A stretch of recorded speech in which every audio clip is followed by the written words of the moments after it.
মুআজ্জাজ মুসল্লি একরাম, সর্বপ্রথম মহান মুনিবের দরবারে লাখো কোটি শুকর ও সুজুদ, যে মহান রব্বে কাবা আপনার আমার হায়াতকে দীর্ঘায়িত করে লম্বা করে আল্লাহ তাআলা আপনাকে আমাকে সুস্থ সবল রেখে আল্লাহ তাআলা আপনাকে আমাকে হাজারো লক্ষ কোটি মুসলমান থেকে যাচাই করে বাছাই করে আল্লাহ তাআলা তার মনোনীত হুকুম, তার মনোনীত ঘর আমাদের খানায় কাবা বাইতুল্লাহ আল্লাহর ঘরে আল্লাহ তাআলা আপনাকে আমাকে আগে বাগে আসার মতো এবং বসার মতো এবং আপসের মধ্যে কিছু দিনই মুজাকারা করা এবং শোনার মতো মহান রব্বে কাবা আপনাকে আমাকে তৌফিক দান করেছেন। এই জন্য সকলেই জবান খুলে আত্মার তৃপ্তি নিয়ে ভক্তির সাথে রব্বে কাবাকে সন্তুষ্ট করার উপলক্ষে মহান মুনিবের দরবারে কালিমাতুশ শুকর আদায় করি আলহামদুলিল্লাহ। মুআজ্জাজ মুসল্লি একরাম, আমাদের মাঝে যেই সময় চলতেছে এই সময় সম্পর্কে আমরা সকলেই অবগত আছি। এটা জুমাতুল আল বিদা, রমাদানের বিদায়ের জুমা, রমাদানের আখিরি জুমা, 5 নম্বর জুমা। আমাদের নসিব বড় ভালো, আমরা এই বছর রমাদানে 5টি জুমা পেয়েছি। সাধারণত মাসে 4টা জুমা হয়, কিন্তু আল্লাহ তাআলা এই বছর নসিব আমাদের ভালো রাখছেন। এই জন্য আমরা রমাদানুল মুবারকে 5টি জুমা, এটা আমাদের বিদায়ের জুমা। জানা নাই আগামী বছর রমাদান আমরা পাই কিনা, আগামী বছর রমাদান পর্যন্ত আমাদের হায়াত লম্বা হয় কিনা জানা নাই। রব্বে কাবার কাছে দোয়া করা দরকার, আল্লাহ তাআলা যেন আমাদেরকে আগামী রমজানও নসিব করে দেন। সকলে বলে আমিন। বিদায় হয়ে যাচ্ছে রমাদান, আর মাত্র কিছু ঘন্টা বাকি আছে, আর মাত্র কিছু ঘন্টা বাকি আছে, শেষ। বাবা, আপনারা যারা কদর করছেন তাদেরও রমাদান শেষ হয়ে গেছে, যারা কদর করেন নাই তাদেরও রমাদান শেষ হয়ে গেছে, কিছু ঘন্টা বাকি আছে। তারপরে জাহান্নামের দরজাগুলোকে আবারও আগের মতো খুলে দেওয়া হবে, জাহান্নামের আগুন ধাউ ধাউ করে কবরের মধ্যে লাগাই দেওয়া হবে। চিৎকার দিতেছে, চিৎকার মারতেছে আপনার আপনজন, আপনার শোনার মতো ক্ষমতা নাই। আপনার আব্বার কবরে আগুন লাগাই দিলে চিৎকার দিবে, আপনার শোনার মতো যোগ্যতা নাই। এত গুরুত্বপূর্ণ 1 মাস পায়েও যদি আমাদের পূর্বের গুনাহ যদি আমরা না মাফ করাইতে পারি, বলেন তো ভাই আমার, বন্ধু আমার, বলেন না বাবা, আপনিই বলেন, এত গুরুত্বপূর্ণ 1 রমাদান পায়েও যদি আমরা আমাদের পূর্বের গুনাহ না মাফ করাইতে পারি, আমার চেয়ে আপনার চেয়ে হতভাগা এই পৃথিবীতে আর কে হইতে পারে? আপনি কদর করেন না, রমাদান এটা শেষ হয়ে গেছে। যারা কদর করছেন তারা কি আসলেই কি আমরা রমাদানের স্বয়ংসম্পূর্ণ হুকুক আদায় করতে পারছি কিনা? একটু নিজের 2টা চোখ বন্ধ করে নিজে একটু বিবেচনা করে দেখেন। আসলেও আল্লাহ তাআলা যেইভাবে বলছিলেন, রসুল যেইভাবে বলছিলেন, আমরা কি রোজার স্বয়ংসম্পূর্ণ হক আদায় করছি? আপনি কত 1 মুবারক মাস পেয়েছেন জানেন? আল্লাহু আকবার। রাসূলুল্লাহ সাল্লাল্লাহু আলাইহি ওয়াসাল্লামের 2 জন সাহাবী একসাথেই মুসলমান হয়েছে। কয় সাথে মুসলমান হয়েছে? একসাথে মুসলমান হয়েছে, একই সাথেই দুজন যুদ্ধতে শরীক হয়েছে, একসাথেই দুজন যুদ্ধতে শরীক হয়েছে। দুজনেরই একেবারে 100 তামান্না ছিল, দুজনই আল্লাহর দ্বীনের জন্য শাহাদাত বরণ করবে। এর মধ্যে আল্লাহ তাআলা একজনকে শহীদ হিসাবে কবুল করছেন, আরেকজনকে গাজী হিসাবে আল্লাহ তাআলা কবুল করছেন। এর মধ্যে একজন শহীদ হয়ে গেলেন। ঠিক তার 1 বছর পরে যিনি গাজী হয়েছেন, বেঁচে ছিলেন, তিনি স্বাভাবিক মৃত্যুবরণ করছেন। ঠিক তার 1 বছর পরে তিনি কি মৃত্যুবরণ করছেন? স্বাভাবিক মৃত্যুবরণ করছেন। আল্লাহর রাসূলের একজন সাহাবী রাতের বেলা ঘুমাইছে, ঘুমানোর পরে দেখা হাসরের ময়দান কায়েম হয়ে গেছে। কি কায়েম হয়ে গেছে? হাসরের ময়দান কায়েম হয়ে গেছে। হাসরের ময়দান কায়েম হয়ে যাওয়ার পরে ওই 2 সাহাবী, যে 2 সাহাবী একসাথে ঈমান আনছে, একসাথেই যুদ্ধে ঢুকছে, একজন শাহাদাত বরণ করছে, আরেকজন কি হয়েছে? গাজী হয়েছে। আমরা তো সকলেই জানি শহীদদের মর্যাদা সম্পর্কে, জানি না? শহীদদের মর্যাদা সম্পর্কে। ওই সাহাবী দেখলো যে 1 বছর পরে মারা গেছে, স্বাভাবিকভাবে যে মারা গেছে সে শহীদ ব্যক্তির আগে জান্নাতে চলে গেছে। সাহাবী এবার দেখে হায়রান হয়ে গেছে, শহীদের আগে স্বাভাবিক মৃত্যুতে উনি কিভাবে জান্নাতে গেলেন? আপনাদেরও তো কৌতূহলী জাগছে, সাহাবীর যেমন জাগছে আমারও জাগছে, আপনাদেরও জাগার কথা। শহীদের, আমরা তো জানি শহীদের মর্যাদা, আল্লাহু আকবার।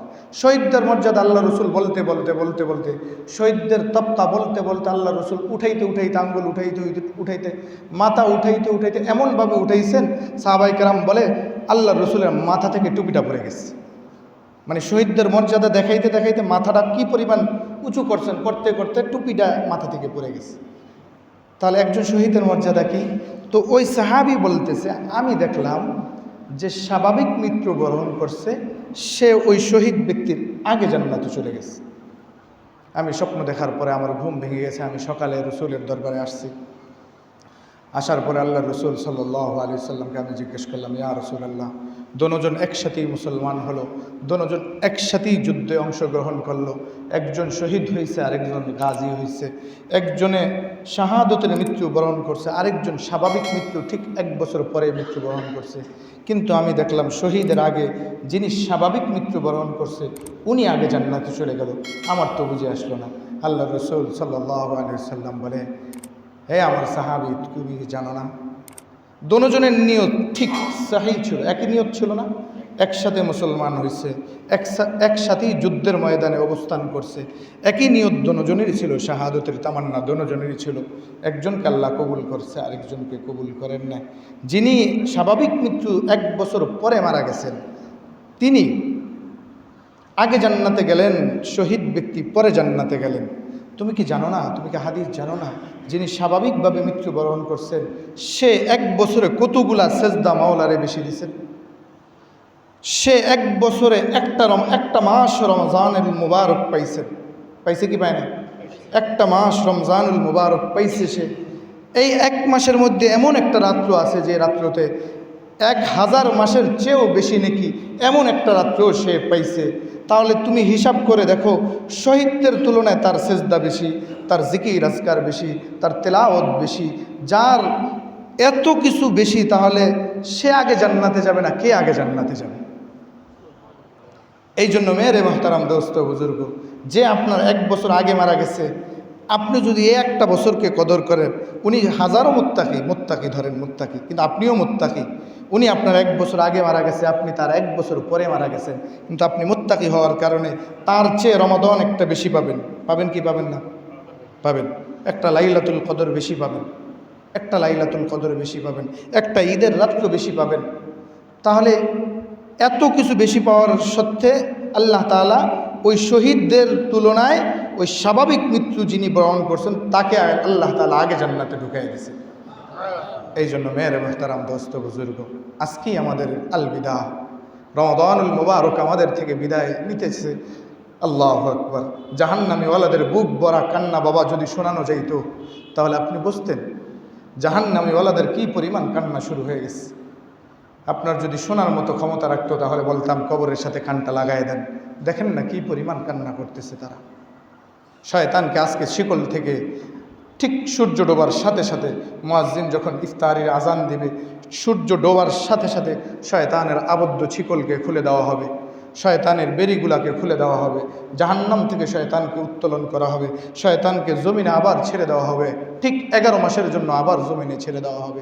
দেখবেন না আজকে ঈদের রাত্র, আজকে চাঁদের রাত্র, এই দেখবেন ইফতারির পরেই আমাদের দেশের নওজোয়ান কিশোররা দেখবেন এই ডেক্স তবলালে আবার রাস্তাত নেমে গেছে।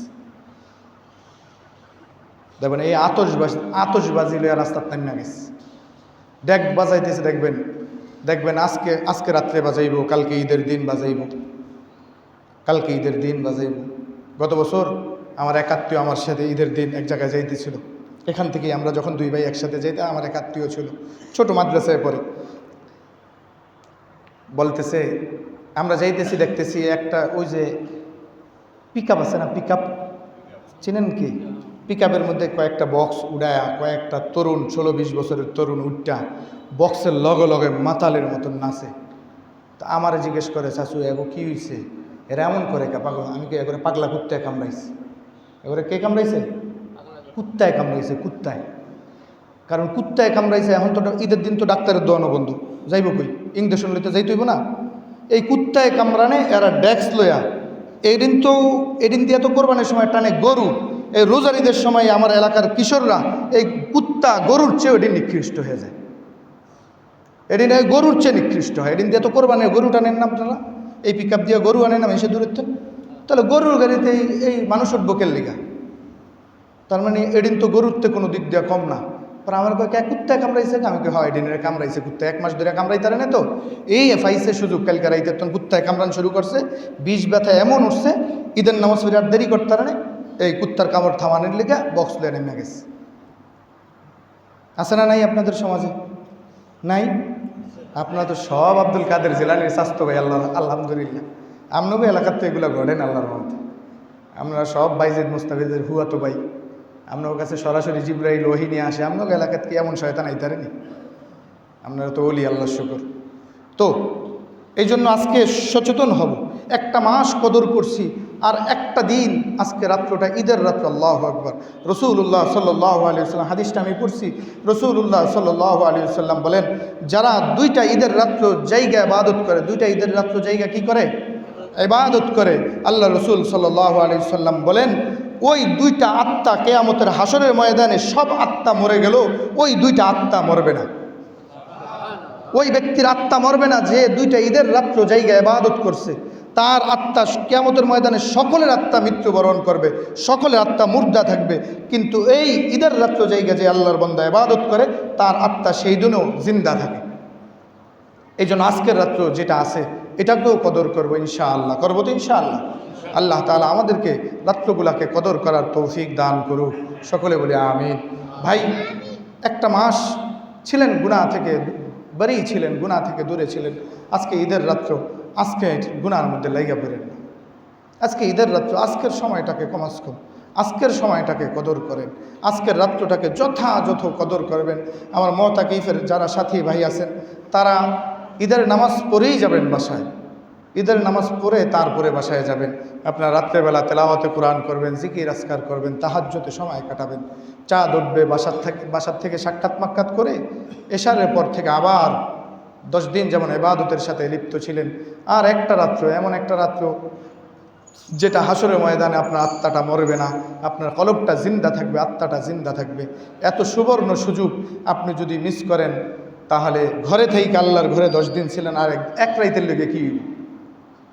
এই জন্য মুতাকিফের ভাইরা, এটার প্রতি যত্নশীল হব। আমরা যারা আছি, সাধারণ যারা এতে কাজ করতে পারি নাই, তারাও কমস কম আজকের রাত্র এটাকে গুনাহের রাত্র না বানানো। আজকের রাত্র গুনাহের রাত্র। শয়তান সাইডা দিয়েছে, এর লেগেছেন আমরা ডেক্স বাজাই। শয়তান সাইডা দিয়েছে সানা বাজাই, নাকি বাজাইতাম না? রমজান মাস দেন না বাজাইনি? আবার রমজান মাসও তুই গান আনছ, রমজান মাসও তুই বাজাইছ, এটা মানুষে দেখে নেই। এখন তুই আর কেমন করে দেখায় বাজাস? তুই মানুষ হইলে তো, তুই যদি মানুষের বাচ্চা হইতি, তোর যদি কোনো সভ্য বাবায় জন্ম দিত, তুই যদি কোনো সভ্য মার গর্ভ থেকে হইতি, তাহলে তুই এই কাম করতি না। তুই হারামখোর, তুই জানোয়ার, এই কাজ করতি না। তুই তো জানোয়ারের চেয়ে নিকৃষ্ট, তুই তো রাস্তার কুত্তার চেয়ে নিকৃষ্ট। আমার কথা বিশ্বাস না হলে তুই মিলিয়ে দিস, তোর চেয়ে রাস্তার কুত্তা অনেক ভালো। রাস্তার কুত্তা তুই কী কয় জানো? রাস্তার কুত্তা কয়, আল্লাহ আপনি তো আমার সেজদা দেওয়ার ক্ষমতা দেন না। আপনি যদি আমারে সেজদা দেওয়ার ক্ষমতা দিতেন, আমি আপনার সেজদা দিতাম, আমি আপনাকে সেজদা দিতাম। কিন্তু যে বেনামাজি, রমাদানের মতন মাস পায়েও নামাজ পড়লি না, বেনামাজি, তুই হারামখোর। তোর মতন অসিব্য, তোর মতন কুলাঙ্গার এই পৃথিবীতে আর হইতে পারে না। ওই তোকে রাস্তার কুত্তায় বলে, সকালে নওজোয়ান শুনিও, ভালো করে শুনো, তোকে রাস্তার কুত্তায় বলে, আল্লাহ আমাকে আপনি সেজদা দেওয়ার ক্ষমতা দিলে আমি আপনার সেজদা দিতাম, কিন্তু আপনি তো আমার সেজদা দেওয়ার ক্ষমতা দেন নাই। আল্লাহ সকাল সকাল কোনো বেনামাজি শুয়োরের চেহারা আপনি আমাকে দেখেন না। নাউজুবিল্লাহ। তোরে কুত্তায় কইছে তুই শুয়োর, কুত্তার মতন কুত্তায় কয় তুই শুয়োর। আল্লাহ আপনি কোনো বেনামাজি শুয়োরের চেহারা আপনি আমার দেখায় না। কুকুরে বলে, তুই কত নিকৃষ্ট হইছ। রমাদানের মতন মাস পায় তুই একটা ওয়াক্ত নামাজ পড়লি না, একটা ওয়াক্ত তারাবি তুই পড়লি না। তুই তোর চেয়ে রাস্তার কুত্তা 1000 গুণ ভালো। বাবা আপনারা বেজার হয়ে না, এটা হাদিসের কথা। দোস্ত বেজার হওয়ার কিছু নেই, এটা হাদিসের কথা। তোমার চেয়ে রাস্তার কুত্তা ভালো, তোমার চেয়ে রাস্তার কুত্তা অনেক ভালো। তুমি মিলাই দেখো, রাস্তার কুত্তার চেহারা তোমার চেয়ে কত সুন্দর। তুমি তো ফেয়ার অ্যান্ড লাভলি ডলো, পাউডার ডলো, তোর বেটা ফেয়ার অ্যান্ড লাভলির বালতির মধ্যে ডুবাই রাখলো, তোর চেহারা কুত্তার চেয়ে সুন্দর হইত না। তোরা যদি ফেয়ার অ্যান্ড লাভলির বালতির মধ্যেও ডুবায় নেয়, ফেস ওয়াশের বালতি দিয়ে যদি তোরে গোসল করে, কী হয়েছে? তুই দেখবি তোর চেহারা এটা ফাঁসানের মতন দেখা যায়। একটু পরেই ধোয়, নিজেরটা নিজে ধোয়, আবার নিজেরটা নিজে লাগায়। কী রে ভাই, এই মাত্র দেখলাম লাগাইলি, আবার দি দোষ। এই মেকআপ করে, এই ধোয়, এই লাগায়, এই লিপস্টিক মোছে, এই লিপস্টিক দেয়। কী রে, তোরটা তো তুই লাগাইলে, আবার মোসুস কা, আবার দেশি কা। হে মনে করছে হ্যাঁ শোনো দিলে না কত ডক দেয়া যায়। বেনামাজের চেহারা এটা পাষাণের চেয়ে নিকৃষ্ট হয়ে যায়। আল্লাহর কোরআনের কথা, আল্লাহ তাআলা তার রসুলকে বলে ফিমা উজুহিহিম মিন আসারিস সুজুদ। ওগো রসুল, দেখেন তো আপনার সাহাবীদের চেহারাটা কত সুন্দর দেখা যাচ্ছে, যাদের সকলের চেহারার উপরে সেজদার আসর, সেজদার ঝলক ঝলমল করতেছে, আকাশের নক্ষত্রের মতন নামাজের চেহারা ঝলমল করে, আর বেনামাজের চেহারা পাষাণের মতন হয়ে যায়। এ দেখবে নামাজের দিকে তাকায় দেখবে, বেনামাজের দিকে তাকায় দেখবে, দুইটার মধ্যে রাইতে আর দিনে যেমন পার্থক্য এমন পার্থক্য। এই জন্য রমজান মাস শেষ হওয়া মাত্রই গুনাহের সাথে লাইগা পড়া মানে তুই রমজান মাসেও গুনাহ ছাড়স না। তুই রমজান মাসেও গুনাহ করছ, হয়তো ডরে মানুষের সামনে করস না, তুই ডরে করস না প্রকাশ্যে, তুই রমজান মাসেও গুনাহ করছ, তোর পরিবর্তন হওয়ার সুযোগ নেই। তুই আমাদের ঈদগাহ আসিস না, তোর জন্য আমাদের ঈদগাহ না, তোর জন্য আবার কিয়ের ঈদগাহ, কিয়ের তোর জন্য আবার ঈদের সালামি। তোর তো জুতা দিয়ে ফিটান দরকার সমাজের মানুষ একসাথে মিললা, তোর কিসের আবার ঈদগাহ? বেনামাজের জন্য কোনো ঈদগাহ না, ঈদগাহ তো নামাজের জন্য। যে পুরা একটা মাস আল্লাহর সন্তুষ্টির জন্য রোজা পালন করছে, সিয়াম সাধনা করছে, একটা মাস আল্লাহর সন্তুষ্টির জন্য রাতের বেলা কিয়ামুল লাইল করছে, 20টা রাকাত করে তারাবির নামাজ পড়ছে, তার জন্য ঈদগাহ, তার জন্য আল্লাহ রসুল বলে তোমার জন্য মুক্তির ঘোষণা। তোমাকে আল্লাহ তাআলা এমনভাবে পবিত্র করে দিবেন যেমনভাবে তুমি কেবলই মাত্র তোমার মাঠ পেট থেকে ভূমিষ্ঠ লাভ করছো। এটা তো তোমার আমার জন্য। বেনামাজের জন্য তো এই ঘোষণা না। বেনামাজে আমাদের ঈদগাহ আসতে পারবে না। বেনামাজের জন্য মুসলমানদের ঈদগাহ আসা জায়েজ নেই। দায়ী আপনি আমার কথা বিশেষ না হলে জিজ্ঞেস, হাদিস খুলে দেখেন, বেনামাজের জন্য ঈদগাহ আসা জায়েজ নেই। তুমি যে একটা মাসও একটা সেজদা দিলা না, বলো দোস্ত নওজোয়ান, তুমিই বলো তোমার এই যে মাওলায় বানাইছে, আমারও তো একই মাওলায় বানাইছে।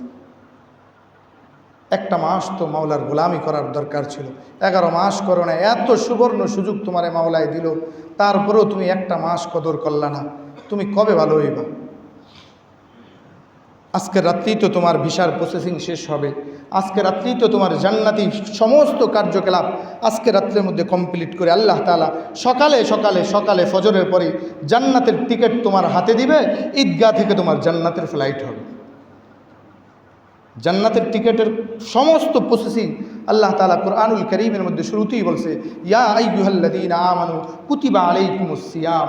ঈমান হলো তোমার পাসপোর্ট, সিয়াম হলো, সিয়াম সাধনা হলো তোমার এই পাসপোর্টের উপরে গবেষণা চলবে পুরো একটা মাস। একটা মাস তোমার বিরুদ্ধে যে মামলা মোকদ্দমা হয়েছে না, 11 মাসে হয়েছে না, নামাজ পড়ো নাই, রোজা রাখো নাই, কত কিছু আকাম টাকাম করছো, এগুলো মামলা মোকদ্দমা হয়েছে না। আচ্ছা বলেন তো দেখি, পাসপোর্ট যখন করতে যান তখন মামলা থাকলে আপনার পাসপোর্ট দেয়? বাইরে যাইতে চাইলে দেয়? ইন্টারন্যাশনাল বাইরে যখন আপনি সফরে যাবেন, আগে আপনার জন্য তদারকি করে আপনার বিরুদ্ধে কোনো সরকারি মামলা আছে কিনা, কোনো মামলা মোকদ্দমা আছে কিনা, এটা দেখেন আগে। ঠিক আল্লাহ তাআলা বলে কুরআনুল কারীমের মধ্যে বলে, 11 মাস তোমার নামে কত না মামলা হয়েছে না? 11 মাস তোমার বিরুদ্ধে কতই না লেখা হয়েছে, 11 মাস তোমার বিরুদ্ধে কত মামলা হয়েছে। যাও তোমার পাসপোর্টটা জমা দাও। এই একটা মাস তোমার মামলা মোকদ্দমা তুমি ধুইয়া মুইসা ফেলবা, তুমি কান্নাকাটি করে একটা মাসে তোমার গুনাহগুলাকে মুইসা ফেলবা। 1 মাস যখন কমপ্লিট হবে, আমি নতুন একটা চাঁদ উঠাবো, শাওয়ালের একটা নতুন চাঁদ উঠাবো। নতুন চাঁদ উঠায়া রাত্রেবেলা তোমার পাসপোর্টের প্রসেসিংকে আমি কমপ্লিট কইরা সকালবেলা ফজরের পরে তোমার হাতে আমি জান্নাতের টিকিট দিব।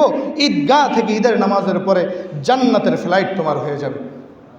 এই জন্যই তো ফেরেশতাদেরকে আল্লাহ তাআলা বলে, ও আমার ফেরেশতারা, ওই গোলামের প্রতিদান কি হইতে পারে যে গোলাম তার মনিবের যথাযথ কর্ম আদায় করছে? ওই গোলামের প্রতিদান কি হইতে পারে যে গোলাম তার মনিবের যথাযথ কর্ম আদায় করছে? ফেরেশতারা উত্তর করে, রব, ওই গোলামের তো প্রতিদান আপনি যা প্রাপ্য তাই দিবেন, যা প্রাপ্য ওই গোলামকে আপনি তাই দিবেন, গোলাম যেটা পাবে সেটাই আপনি গোলামকে দিবেন। এবার আল্লাহ তাআলা তার ফেরেশতাদেরকে ডাকিয়া বলে, ওয়া জালালি ওয়া কারামি ওয়া ইজ্জতি ওয়া ইরতিফাই, আল্লাহ তাআলা তার ফেরেশতাদেরকে বলে ডাক দিয়ে বলে, হে আমার ফেরেশতারা, তোমরা সাক্ষী থাকো, আমার ইজ্জতের কসম, আমার জালালতের কসম, আমি রব্বে কাবার কসম, যারা একটা মাস আমার সন্তুষ্টির জন্য রোজা রাখছে, তারাবি পড়ছে, সাহারি করছে, ইফতারি করছে, দান খায়রাত করছে, এমনকি নিষিদ্ধ সময় যখন নিষিদ্ধ করছিলাম তার স্ত্রীর সাথে দিনের বেলা বিশেষ সাক্ষাৎ থেকে দূরে ছিল, খোদার কসম ফেরেশতারা তোমরা সাক্ষী থাকো, আমি আমার বান্দার জিন্দেগির গুনাহকে মাফ করে দিলাম। শুধু মাফ করে দেয় নাই, আল্লাহ রসুল বলে শুধু মাফ করে দেয় নাই, আল্লাহ তাআলা বলে ওয়াবাদালাহুম সাইয়্যাত, গুনাহগুলোকে আল্লাহ তাআলা নেকি দ্বারা পরিবর্তন করে দিবে। রমজানে নিষিদ্ধ ছিল, তুমি রমজানে তোমার বিবির সাথে বিশেষ সাক্ষাতে যাইবা না, এটা আমি আল্লাহর ফর্মুলা। আমি যে আয়াতে কারিমা পড়ছি এই আয়াতের মধ্যে আল্লাহ এই কথাই বলছি, তুমি রমজানের দিনের বেলা তুমি তোমার বিবির কাছে যাইতে পারবা না। আর ইতিকাফকারীদের জন্য কি বলছে, ওয়ালা তুবাশিরুহুন্না ওয়া আনতুম আকিফুনা ফিল মাসাজিদ, তোমরা যারা মসজিদে গমন করছো, তোমরা যারা মসজিদে ঢুকছো, তোমরা এই 10 দিন রাত্রেও যাইতে পারতা না। দিনে তো যাইতে পারবাই না, রাত্রেও কি করতে পারবা না, যাইতে পারবা না। মেরে মোহতারাম দোস্ত বুজুর্গ, মেরে মোহতারাম দোস্ত বুজুর্গ, এই রমজানেও যারা গুনাহ ছাড়তে পারি নাই, আপনি বলেন তো দেখি, তাহলে কেমনে আপনি মাপের আশা করবেন? আর এমনি আল্লাহ তাআলার, এটা তো আল্লাহ রসুলের বৈশিষ্ট্যর কারণে আপনার গুনাহের গুলাকে উন্মোচন করে দেওয়া হইতেছে। আপনারা সকলেই ইতিহাস জানেন, বনি ইসরায়েলের এক ঘটনা সকলেই জানেন। বনি ইসরায়েলের মধ্যে বিশাল বৃষ্টির মৌসুমে বৃষ্টি হচ্ছে না, জমিনগুলা ফেটে শুকায়া চৌচির হয়ে গেছে, বৃষ্টি নাই, সমাজের মানুষ এমনকি ঘাস পালা কিচ্ছুই হচ্ছে না, জীবজন্তুগুলা না খেয়ে মারা যাচ্ছে। এবার বনি ইসরায়েলের উম্মতেরা চিন্তা করলো, নবী মূসার কাছে যাই, দেখি মূসা আমাদের জন্য কোনো কিছুর ব্যবস্থা করতে পারে কিনা। হযরত মূসা কালিমুল্লাহর কাছে তার উম্মতেরা আসছে, ওগো নবী, আপনি আল্লাহর কাছে আবেদন করেন, যে অবস্থা শুরু হয়েছে, কোনো ফসলাদি হচ্ছে না, ঘাসপালা হচ্ছে না, পশু প্রাণীগুলা না খেয়ে মারা যাচ্ছে, ওগো রসুল আপনি আল্লাহর কাছে বলেন না, আমাদেরকে যেন আল্লাহ বৃষ্টির মতো নিয়ামত দিয়া আমাদেরকে আল্লাহ তাআলা এই নিয়ামতে ভরপুর করে দেয়। হযরত মূসা আলাইহিস সালাতু ওয়াস সালাম বলে, চলো বৃষ্টি যাতে হচ্ছে না, তাহলে আমরা সালাতুল ইস্তিসকার একটা নামাজ আছে, জানেন তো সবাই বৃষ্টির নামাজ যে আছে জানেন তো, সালাতুল ইস্তিসকার নামাজ। দেখেন এই উম্মতে ইস্তিসকার নামাজ, এই উম্মতে মুহাম্মদিয়ার বৈশিষ্ট্যটা কি? আল্লাহ তাআলা এই উম্মতে আগের উম্মতদের গুনাহগুলো আল্লাহ তাআলা ওপেন করে দিতেন। কোনো উম্মত গুনাহ করলে দরজার সামনে জিবরাইল এসে লিখে দিয়ে যেতেন, এটা জেনাকার, যতদিন পর্যন্ত এটার জেনা কবুল না হইত, জেনার তওবা কবুল না হইতো, ততদিন পর্যন্ত ওই নামটা লটকানো থাকতো। আল্লাহ রসুলের শুধুই মাত্র চোখের পানির কারণে এই হুইত্যা রাইতের বেলা হুইত্যা যে মানুষের বেডি চান, সিনেমার নর্তকী চান আর মজালন, রাত্রেবেলা কম্বল মুড়া দিয়া মনে করছেন আব্বাইও দেখে না আম্মাইও দেখে না, মুড়া একটা লাগাই দিয়েছেন, হুইত্যা মানুষের বেডি চান, সিনেমার নর্তকীরে চান। আপনি যদি ওই আগের উম্মতের মতন হইতো তাহলে লেখা দিয়া যেত, অমুকের বেটা অমুক সারা রাত্রে বয়ে উলঙ্গ ছবি দেখছে, অমুকের ছেলে অমুক সারা রাত্রে মানুষের বেডির লগে কথা কইছে, এটা জেনাকার, এটার সাথে কেউ মিশবা না। শুধুই মাত্র আল্লাহ রসুলের চোখের পানির বদৌলতে আল্লাহ রসুলের শুধুই কান্নার কারণে এই উম্মতে মুহাম্মদিয়ার গুনাহগুলাকে গেটের সামনে লেখা হচ্ছে না, না হলে লেখা দেওয়া হইতো। তুমি রোজা না রেখেও রোজাওয়ালাগুলোকে ইফতারি করে, বাপ রে বাপ, ইফতারি করতে বসে তোমার গলায় লটকায় দেওয়া হইতো, তুই বেটা বেরোজদারি, তুই গিয়ে রোজাদারির বুঝতে বইছ, তুই হারাম খোর, তুই ওঠ, তোরা তো উঠাই দেওয়া হইতো। শুধুই রসুলের চোখের পানির কারণে তোরা এই রোজদারিদের সাথে ইফতারি করার সুযোগ করে দিয়েছে আল্লাহ। তারপর আল্লাহ চায় তুই ফির, তারপরও আল্লাহ চায় তুই নামাজে ঢোক, তোর গলায় লেখা দেওয়া হইতো তুই এক সপ্তাহ মসজিদে আসোস নাই, এই শুক্রবার দিন আয়া বুঝাও আমি হারা হাফতাই মসজিদে আইছি, তোর গলায় লেখা দেওয়া হইতো বেনামাজি তুই লাগাতার একটা সপ্তাহ মাওলার একটা সেজদাও দেস নাই, তুই বাইরেও মসজিদতে, তোর মসজিদেই ঢুকতে দেওয়া হবে না। কিন্তু শুধুই মাত্র আল্লাহ রসুলের চোখের পানির বদৌলতে এই আল্লাহ তাআলা এত বড় বেইজ্জতি থেকে আপনাকে আমাকে হেফাজত করছে। বলেন তো দেখি, ছেলে বাবার সামনে জিনা করতে পারবে? আছে এখানে কেউ আসো? এত বড় দুঃসাহস আছে? আরে শুধুমাত্র বেডির লগে কথা কইছে, আব্বাই দেখছে, আব্বার সামনে 14 দিন পরে না স্মরণে, কার সামনে পরে না? 14 দিন পরে না। মোবাইলের মধ্যে হুইত্যা উলঙ্গ ছবি দেখছে, মায়ে দেখতে লাইছে, মার সামনে আর এই চেহারা 14 দিন ধরে দেখায় না। তাহলে মাওলা যে 24 ঘন্টা দেখতেছে তোমার দিকে, মাওলার সামনে কেমনে তোমার এই চেহারা দেখাও? তুমি যে একটা সেজদাও মাওলারে দিলা না, কেমনে লয়ে আইছো? আবার বোঝার জন্য বলতেছি, শুধুই মাত্র বোঝার জন্য বলতেছি, আক্ষেপ থেকে বলা না, বোঝার জন্য বলা। রমজানের মতন এত গুরুত্ব মাস পায়ও নামাজ পড়লা না দোস্ত তুমি। বাবা আপনি না রমজানের মতন এত গুরুত্বপূর্ণ মাস পায়ও একটা সেজদা আপনি দিলেন না। শুক্রবারে সিরিফ 2টা রাকাত নামাজ পড়তে আপনি আসলেন। বলেন বাবা, আমার তো বুঝে ধরে না আপনি কি বুঝা পড়লেন, আমার তো বুঝে আসলো না। তো হযরত মুসা আলাইহিস সালামের কাছে তার উম্মতেরা আসছে। মুসা আলাইহিস সালাম বলে, যাও সালাতুল ইস্তিসকার জন্য ময়দানে চলে যাও। ময়দানে যায় 2 রাকাত নামাজ পড়ছে। 2 রাকাত নামাজ পড়ে আল্লাহর কাছে হাত উঠেছে, আল্লাহ আপনি বৃষ্টি দেন। আল্লাহ আল্লাহ সমাজের মানুষের অনেক কষ্ট হইতেছে, আল্লাহ সমাজের পশু প্রাণীগুলো না খায় মারা যাচ্ছে। আল্লাহ আমাদের গুনাহের কারণে এই পশু প্রাণীগুলাকে আপনি ধ্বংস করে দিবেন, এইভাবে কষ্ট দিয়ে মারবেন। আল্লাহ এত বড় শাস্তি আপনি দিয়েন না। আসমান থেকে আওয়াজ আসছে, মুসা তোমার সাথে যেই জায়গায় যে নামাজ পড়ছে, এই জায়গায় যে তোমার লগে নামাজ পড়ছে, এই জায়গায় এমন একটা গুনাহগার আছে যার কারণে আমি আসমানের বৃষ্টি আটকায় রাখছি। এক গুনাহগারের কারণে আসমানের বৃষ্টি আটকায় রাখছি, পুরা দেশের মধ্যে আর বৃষ্টি নেই, একটা গুনাহগারের কারণে। যদি ওই গুনাহগারকে তুমি এই মজমা থেকে বের হয়ে যাইতে বলতে পারো, ওই গুনাহগার যদি এই মজমা থেকে এই মুহূর্তে বের হয়ে যায়, আমি এই মুহূর্তেই তোমাদেরকে বৃষ্টি দান করব। মুসা আলাইহিস সালামের কাছে যখন এই খবর আসছে, হযরত মুসা আলাইহিস সালাম উঁচু জায়গার উপরে উঠে এলান করছে, ভাই আমাদের এই মজমার মধ্যে এমন একজন গুনাহগার আসো যার কারণে আসমানের বারিশ বৃষ্টি বন্ধ হয়ে গেছে, তোমার কারণে আসমানের বৃষ্টি আসমানে লটকে আছে। তুমি যদি এই মজমা থেকে বের হয়ে যাও, তুমি যদি এই মজমা থেকে এই মুহূর্তে বের হয়ে যাও, আল্লাহ তাআলা আমাদেরকে বৃষ্টির মতন নিয়ামত দিয়ে সাজায় দিবে। আর তুমি যদি এই মজমা থেকে বের না হও, আল্লাহ তাআলা আমাদেরকে সকলকে বৃষ্টির অভাব দিয়ে মাইরা ফেলবে। এই জন্য ভাই তোমার হাতে ধরি পায়ে ধরি, তুমি এই মজমা থেকে বের হয়ে যাও। এখন যে গুনাহগার সে তো বুঝতে পারছে। বাবা আপনারা সকলেই নিজের দিলে দিলে উপলব্ধি করেন, আজকে মাহে রমাদান বিদায় নিচ্ছে। একটা মাস নিজেকে কোন কাজে লাগাইছেন, একটা মাস নিজে কোন কাজে ব্যয় করছেন সময়টা, আমি জানি না কে কোন কাজ করছেন। শুধুই আমি ওই ঘটনাটা বলতেছি, শুধুই আপনাকে বুঝানোর জন্য। ওই উম্মত যখন শুনতে পারছে, এলান দিছে, আম এলান, কারো নাম আমি এই জায়গায় বলি নাই, হযরত মুসাও বলে নাই। হযরত মুসা তো নাম জানতে চাইলে আল্লাহ জানাই দিত কি দিত না? আল্লাহ তাআলা নামটা জানায় নাই, মুসাও জানতে চায় না। আম এলান করছে, কে আছো এমন নাফরমান যার কারণে মাওলায় আসমানের বৃষ্টি আটকায় দিছে, মেহেরবানি করে তুমি এই মজমা থেকে বের হয়ে যাও। এই মজমা থেকে বের হয়ে গেলে আল্লাহ তাআলা আমাদেরকে বৃষ্টির মতন নিয়ামত দিবে। ওই যে গুনাহগার ছিল সে ভিতরে ভিতরে মাওলার কাছে তওবা করে ফেলছে, ভিতরে ভিতরে। ভাই তওবার জন্য তো বেশি কিছুর দরকার নেই, তওবার জন্য 14 দিন লাগে তওবা করতে হবে, এমন কিছুর দরকার নেই। ওই গুনাহগার ভিতরে ভিতরে নিজের তওবা করে ফেলছে। আল্লাহ আল্লাহ এই হাজার হাজার মানুষের সামনে আপনি আমার বেইজ্জতি করেন না। আল্লাহ আমি অপরাধী, আমি বুঝছি, আমি আপনাদেরকে বুঝানোর জন্যই বলতেছি। রমজান শেষ হয়ে যায়, এই মুহূর্তেই তওবা করেন, ভিতরে ভিতরে এই মুহূর্ত থেকেই তওবা সকলেই করেন। আল্লাহ ওই ব্যক্তি করতেছে, আল্লাহ এত বড় বেইজ্জতি আপনি আমারে করেন না। আল্লাহ এখানে আমার আব্বা আছে, আমার ভাই আছে, আমার আত্মীয় স্বজন আপন জন আছে। আল্লাহ এত বড় মজমা এলাকাবাসী আছে, এদের সামনে যদি আপনি আমাকে বেইজ্জতি করেন, এরা জানতে পারবো, পুরা দেশের মানুষ জানতে পারবো এর কারণে এই দেশে বৃষ্টি হয় নাই। আল্লাহ আমি তওবা করলাম, আমি এই মুহূর্ত থেকে সব কিছু ছেড়ে দিলাম, আমি এই মুহূর্ত থেকে আপনার গোলামিয়তের দাসত্বকে নিজের জিন্দেগির মূল বানায় নিলাম। আমি আপনাকেই আমার মনিব হিসাবে মেনে নিলাম, আমি ছেড়ে দিলাম, আমি গুনাহের যত আসবাব আছে সব ছেড়ে দিলাম, আপনার হুকুমকে আমার জিন্দেগির মূল বানায় নিলাম।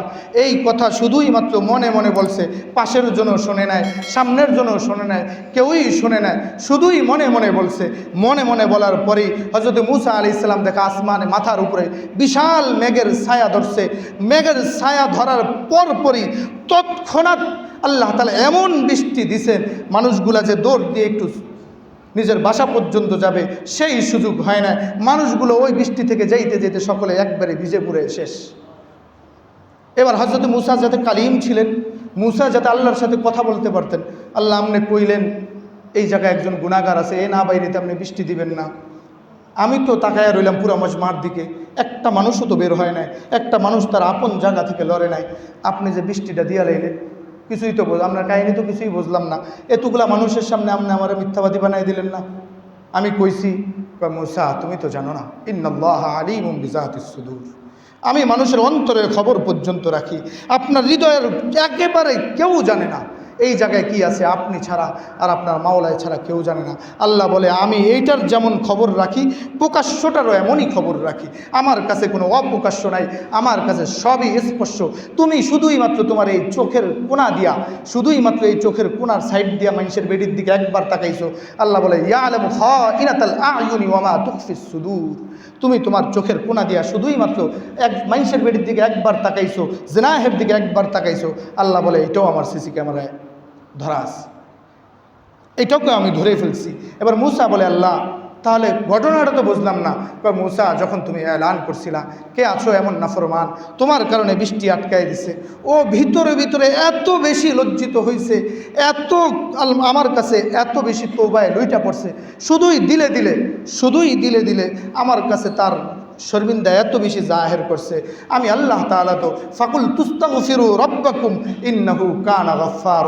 আমি তো সারাটা দিন বসে থাকি, সকালেও বসে থাকি, সন্ধ্যায়ও বসে থাকি, রাতেও বসে থাকি। বন্দা কখন আসবে, আয়েশা বলবে আল্লাহ আপনি আমারে মাফ করে দেন, আমি আমার বন্দার জিন্দেগিকে মাফ করে দিব। শুধুই দিলে বন্দা একবার বলছে আল্লাহ আপনি আমারে বেইজ্জতি করেন না, আমি মাপ চাই আপনার কাছে। মূসা দিলে বলছে আমি বন্দার তওবা কবুল করে আমি তোমাদেরকে যার জন্য বৃষ্টির মতো নেয়ামত আটকায় রাখছি, আমি তোমাদেরকে বৃষ্টির নেয়ামত দিয়া ভরপুর করে দিলাম। এই জন্য মেরে মোহতারাম দোস্ত বুজুর্গ, এখনও সুযোগ আছে। আজকে জুমার আখিরি জুমা চলতেছে, কত গুরুত্বপূর্ণ জুমা, কত মুবারক জুমা। এটা যদি বুঝাইতে পারতাম বাবা, কলিজাটা যদি ফাইদা দেখাইতে পারতাম, আপনার জন্য যে কি পরিমাণ ব্যথা এই জায়গায় আমার লাগতেছে, আপনার জন্য যে কি পরিমাণ ব্যথা বাজান, আপনার জন্য যে কি পরিমাণ লাগতেছে। নওজোয়ান ভাই তুমি আমার ভাই, আমি তোমার বন্ধু, তোমার জন্য যে এই জায়গায় কি পরিমাণ জ্বলা জ্বলতেছে। এই মাওলার মাহে রমাদানের মতন এত মুবারক মাস শেষ হয়ে গেল, তুমি মাপ পাইছো কিনা নওজোয়ান তোমার কোনো খবর নাই।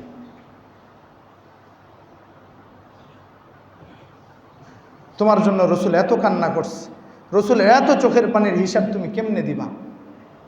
রমজান পায়েও যদি তুমি তোমার পূর্বের গুনাহ না মাফ করাইতে পারেন, রমজানের শেষ দিন, একেবারে শেষ দিন, আল্লাহ রসুল মিম্বরে উঠতেছে, এই মুহূর্তে জিব্রাইল এসে হাজির।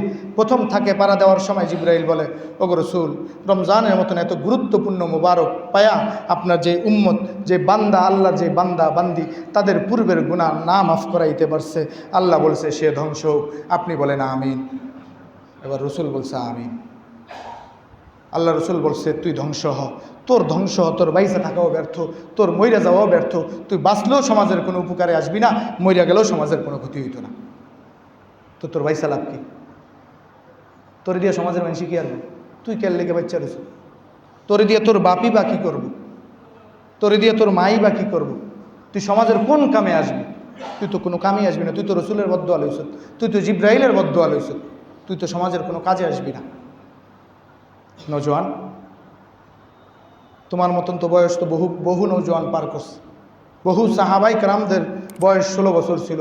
16 বছরে যুদ্ধ করতে করতে পুরো আফ্রিকার মতন মহাদেশকে বিজয় করে ফেলছে। 22 বছরের সাহাবি আফ্রিকা মহাদেশ বিজয় করছে। বিজয় করার পরে আটলান্টিক মহাসাগরের পারে যায় বলে এই উপস্থিত জনসমাবেশে যারা আছো তোমরা কি বলবা, ওই পারে আল্লাহর কোনো দুশ্মন আছে কিনা, তার কাছে আমি দ্বীনের দাওয়াত নিয়ে যাব। তখন উপস্থিত মানুষ বলে হুজুর এটা কি কইছে, এটা কি আপনার বাড়ির হুগুননি? এটা হলো মহাসাগর, অথাই পানি, যার কোনো কুল কিনার নাই। ওই পারে মানুষ আছে এমন, ওই পারে তো শুধু পানি আর পানি, যার কোনো কুল কিনার নাই। মানুষ আসবে কোন জায়গা থেকে? তারপরও আল্লাহ রসুলের ওই 22 বছরের নওজোয়ান সাহাবি তার ঘোড়ার সামনের 2টা পাও সমুদ্রের মধ্যে নামাই দিয়া বলছে আল্লাহ, যদি একটা মানুষ বলতো ওই নদীর ওই পারে, সমুদ্রের ওই পারে একটা মানুষ আছে, আমি তার কাছে দ্বীনের দাওয়াত নিয়ে যাইতাম। কিরা নওজোয়ান ভাই, তোমার বয়স তার বয়স তো একটাই ছিল। আল্লাহ রসুলের হযরত যায়েদ ইবনে হাবিব রাদিয়াল্লাহু তাআলার ঘটনা শোনো নাই তুমি? 16 বছরের সাহাবী ছিল। মদিনার কাফেররা তাকে পিস করে ফেলছে, পিস করে ফেলছে, টুকরা টুকরা। গোস্তের যেমন তোমরা ভাগা বসাও, এমন পিস হযরত হাবিব ইবনে যায়েদ রাদিয়াল্লাহু তাআলা আনহুর পুরা শরীরটাকে পিস করে গোস্তের ভাগা বসায়া একবারে যখন ভাগ শেষ হয়েছে মদিনার মরুভূমির মধ্যে এমনি গোস্তগুলাকে ছিটাই দিছে, উপর থেকে উপর জুপুরি কাকগুলা আইসা গোস্তগুলাকে খেয়ে ফেলছে।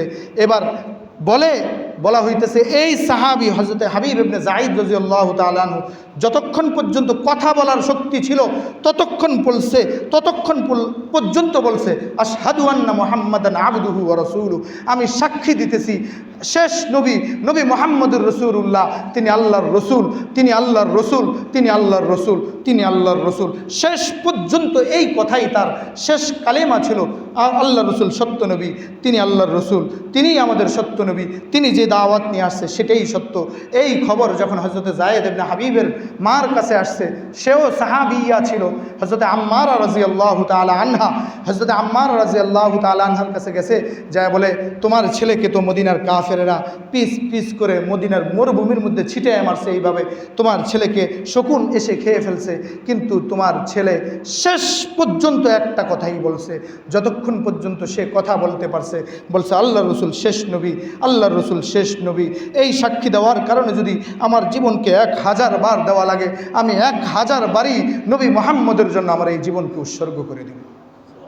এই কথা শোনার সঙ্গে সঙ্গে মা লাভ দিয়ে উঠা বলে আমি তো এই জন্যই আমার সন্তানটাকে, আজকে এই দিনের জন্যই তো আমি আমার এই সন্তানটাকে আমার বুকের তাজা দুধ 2টা বছর পান করাইছি, শুধু এই দিনটা দেখার জন্যই তো আমি আমার বুকের তাজা দুধ আমার এই সন্তানটাকে 2টা বছর পান করাইছি। আরে নাফরমান, তোমারও তো তোমার মা 2টা বছর দুধ খাওয়াইলো, তুমি যে মাহে রমাদানের একটা সিজদাও দিলা না, একটা ওয়াক্ত তুমি তারাবির নামাজ পড়লা না, বলো ভাইয়া, শেষ তো করে লাইলা, রমজানের মতন গুরুত্বপূর্ণ মাস তো তুমি শেষ করলা।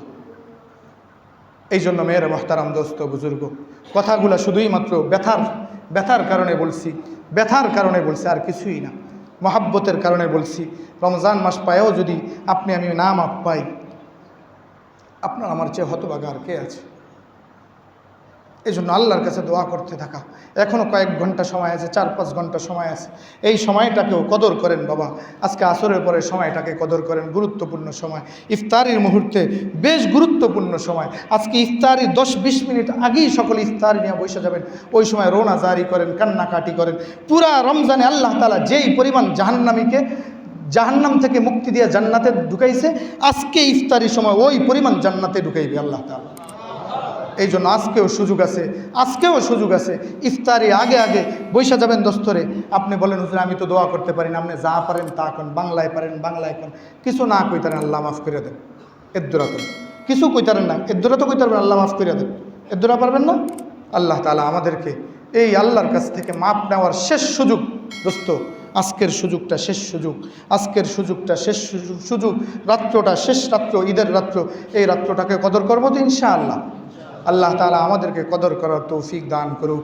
বিশেষ করে সদকাতুল ফিতর আমরা যারা এখনও দেই নাই, তারা ঈদের নামাজের আগেই দিয়ে দিই।